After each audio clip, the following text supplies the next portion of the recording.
সৈয়দ মোহাম্মদ রেজাউল করিমের আহ্বানে আজকের এই ঐতিহাসিক মঞ্চে যারা বসে আছেন তারাই হচ্ছে এই ঐক্যের মহাকাণ্ডারী। পীর সাহেবের সংগ্রামী ভূমিকায় তিনি আজকে নতুন ইতিহাসের স্রষ্টা হয়ে ইতিহাসে তার নাম স্বর্ণাক্ষরে লেখা থাকবে। বাংলাদেশের ইতিহাসে, রাজনীতির ইতিহাসে আজকের দিন এক ঐতিহাসিক দিন। কেন ঐতিহাসিক দিন?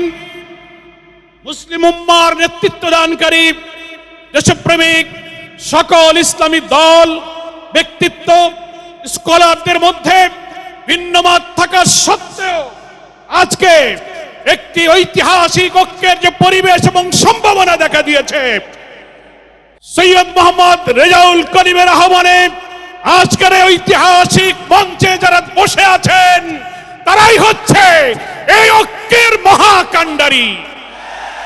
সংগ্রামী ভাইরা আমার, আজকে এই নেতৃবৃন্দের উপস্থিতি এবং পীর সাহেবের সংগ্রামী ভূমিকায় তিনি আজকে নতুন ইতিহাসের স্রষ্টা হয়ে ইতিহাসে তার নাম স্বর্ণাক্ষরে লেখা থাকবে।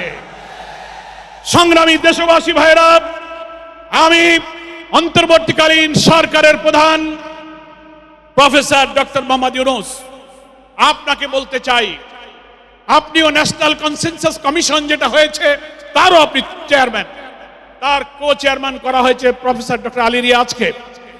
আর নির্বাচন কমিশনের প্রধানকে আমি বলতে চাই, আজকের এই সমাবেশ থেকে, এই জনসমুদ্র থেকে এই বার্তা যদি আপনারা বুঝতে ভুল করেন, পিওর পদ্ধতি ছাড়া নির্বাচন বাংলার মানুষ গ্রহণ করবে না।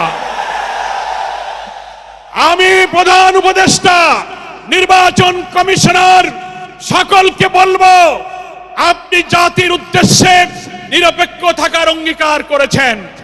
আপনার অঙ্গীকারের প্রতি আপনি সাবধান থাকবেন। আপনার কোন কোন ভূমিকায় জাতির মধ্যে কিন্তু সংশয় তৈরি হয়েছে।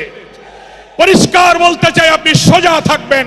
আমরা আমাদের জন্য, কোন দলের জন্য আপনার পক্ষপাতিত্ব চাই না। 2000 ছাত্র জনতার জীবন, হাজার হাজার মানুষের রক্ত, 17-18 বছরের মানুষকে ফাঁসি, অত্যাচার, জুলুম, রিমান্ড, ক্রসফায়ার দিয়ে আলেম ওলামা পীর মাশায়েখদের যে নির্যাতন করেছেন, সেই সংগ্রাম আমরা ব্যর্থ হতে দেব না। ফলে আপনাকে অবশ্যই জাতির যে দাবি উচ্চকিত হয়েছে, নির্বাচনের লেভেল প্লেইং ফিল্ড আপনাকে নিশ্চিত করতে হবে। আপনি জাতির কাছে, জাতির উদ্দেশ্যে ভাষণে একটা কথা বলবেন, being a head of the government একটা কথা বলবেন, রাষ্ট্রীয় টেলিভিশনে একটা কথা বলবেন, কোন একটা দলের কাছে আলোচনায় গিয়ে সে কথা আপনি ভুলে যাবেন, এটা নিরপেক্ষতা ভঙ্গ হয়েছে। আপনাকে বলতে যে আপনি সোজা থাকুন। রাজনৈতিক সংলাপে আপনি দোষ করেননি, বৈঠক করার অধিকার সবার আছে, কিন্তু আপনি এক জায়গায় কথা বলে মত পরিবর্তন করবেন কেন? আপনাকে জাতির সামনে আসতে হবে, সকল দলের সাথে বসে আপনি বলবেন যে ভাই আমাদের এই অসুবিধা, আসুন আমরা সবাই মিলে এইটাই করি, আমরা রাজি আছি। কিন্তু আপনার এই ভূমিকায় প্রশ্ন তৈরি হয়েছে, আগামী 8-10 মাস পরে যদি নির্বাচন হয় আপনি সোজা থাকবেন কিনা? আপনাকে এই 8 মাসে নিরপেক্ষতার প্রমাণ আপনাকে দিতে হবে। আপনাকে নির্বাচনের আগে যে শর্ত, মানবতা বিরোধী গণহত্যাকারীদের বিচার অবশ্যই দ্রুত দৃশ্যমান করতে হবে। দিল্লিতে বসে দিল্লির তাবেদার শেখ হাসিনা এই বাংলাদেশকে আবার উস্কানি দিয়ে ভারতের সেবাদাসে পরিণত করার ষড়যন্ত্র করছে। অবিলম্বে নির্বাচনের আগে এই বিচার আমরা দৃশ্যমান দেখতে চাই। সংস্কারের ব্যাপারে অনেকে ঢিলা দিচ্ছেন, বলে ইলেকশন আর সংস্কার একসাথে হবে, ক্ষমতায় গিয়ে করব। কিভাবে বুঝলেন কে ক্ষমতায় যাবে? জনগণের ভোট আপনি পান, তারপরে আপনি ক্ষমতায় যাবেন। এই ফ্যাসিবাদী আমলের রাজনৈতিক সাংবিধানিক সরকারের যে কাঠামো তৈরি হয়েছে বাংলাদেশে, এই কাঠামো তছনছ করে দিয়ে নতুন বাংলাদেশের নতুন বন্দোবস্ত কাঠামোর জন্য অবশ্যই মৌলিক সংস্কার প্রয়োজন। এই প্রশাসনিক ব্যবস্থার মধ্যে আমরা নতুন কোন ফ্যাসিবাদ, নতুন কোন হাসিনার আমরা জন্ম দিতে চাই না। এই জন্য সংস্কার আমাদেরকে করতে হবে। আন্দোলনের শহীদ আহত যারা, তাদের চিকিৎসা এবং পুনর্বাসন করতে হবে। প্রবাসী 1,10,00,000 ভোটার, তাদেরকে ভোটাধিকারের ব্যাপারে আপনাকে নিশ্চিত করতে হবে। স্থানীয় সরকার নির্বাচন আগে দিতে হবে। জুলাই সনদ এবং ঘোষণাপত্র অবশ্যই জুলাই বিপ্লবের বার্ষিকী আমরা 1 তারিখ থেকে 8 আগস্ট পালন করব। এর মধ্যেই জুলাই সনদ এবং জুলাই ঘোষণাপত্র আপনাকে বাস্তবায়ন করতে হবে। সংগ্রামী দেশবাসী, বাংলাদেশ জামাত ইসলামীর সংগ্রামী আমির ডাক্তার শফিকুর রহমান, তিনি পীর সাহেব চরমনাইকে এবং আপনাদের সহ সকল দেশবাসীকে জামাত ইসলামীর পক্ষ থেকে সালাম এবং শুভেচ্ছা জানিয়েছেন।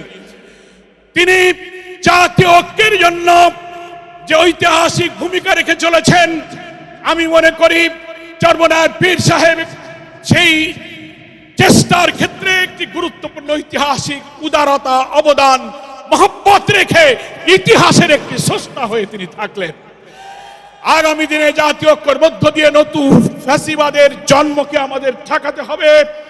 আমরা এই ঐক্যের পেছনে চরমনাইয়ের পীর সাহেবের যে উদারতা, যে আন্তরিকতা, যে মহব্বত, তার মাধ্যমে তিনি যে গুরুত্বপূর্ণ ভূমিকা পালন করেছেন, আমরা দেখতে পাচ্ছি ইতিমধ্যেই বাংলাদেশের গ্রামে গঞ্জে, শহরে, নগরে, বন্দরে ওলামায়ে কেরাম, মুসলিম উম্মাহর নেতৃত্বদানকারী জনগণের এই ঐক্যের পরিবেশ দেখে, আজকে এক মঞ্চে দেখে গ্রামে গ্রামে ঐক্যের জোয়ার শুরু হয়েছে। আসুন ভেদাভেদ, ভিন্নমত পরিহার করে মুসলিম জাতি সত্তা মূল্যবোধ রক্ষার জন্য আল্লাহ তাআলার দ্বীনকে পার্লামেন্টে নিয়ে ন্যায় বিচার, সুশাসন, বৈষম্যহীন এক নতুন সমৃদ্ধ মানবিক বাংলাদেশ গড়ার জন্য আমরা ঐক্যবদ্ধ থাকব। সকলকে ধন্যবাদ। বাংলাদেশ জিন্দাবাদ। ওমা তৌফিক ইল্লা বিল্লাহ। আসসালামু আলাইকুম ওয়া রাহমাতুল্লাহি ওয়া বারাকাতুহু।